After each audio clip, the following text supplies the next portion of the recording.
இவ்வளவு நாளா எங்கடா இருந்தீங்க? நீங்க எல்லாம் ஆரம்பத்திலே என் கூட இருந்திருந்தா ஒருத்தன் என்னை அடிச்சிருக்க முடியுமா? இல்லாதனால தானடா அம்புட்டு அடி. உங்களால எனக்கு ஒரு விடிவு காலம் பிறந்துருச்சா?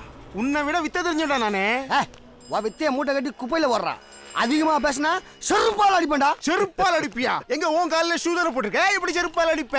ஏன் என்கிட்ட இல்லன்னா முதலாளி செருப்பா கேட்டு வாங்கி அடிப்பேன்டா. என்கிட்ட கேட்காம செருப்ப கொடுத்துருவானா அவன்? அப்படி கொடுத்தா அவன் செருப்ப கழட்டி அவனையும் அடிப்பண்டா. உன்கிட்ட கேட்டுத்தான் இவன் செருப்பா கொடுப்பான்னா இந்த ஸ்பாட்லயே இவனை கொலை பண்ணுவான்டா. ஆனா இருந்தாலும் நான் கேட்டா செருப்பா கொடுப்பாரா அண்ணன். அண்ணன் செருப்பா கொடுங்கண்ணா, அண்ணன் செருப்பா கொடுத்துருங்கண்ணா, அண்ணன் கொடுங்கண்ணா. டேய் பாத்தியாடா, எனக்கு மட்டும் அண்ணன் செருப்பா கொடுத்துட்டார்ல, இப்போ என்ன செய்வ? ஏண்டா என்ன அடிக்கிறதுக்கு செருப்பா கொடுக்குறீ? ஐயோ நான் கொடுக்கலடா. அப்ப நானாவாடா செருப்பா எடுத்தேன்? இல்ல நானா தான் கொடுத்தேன். அவன் கேட்டா கொடுக்கலாமா நீ?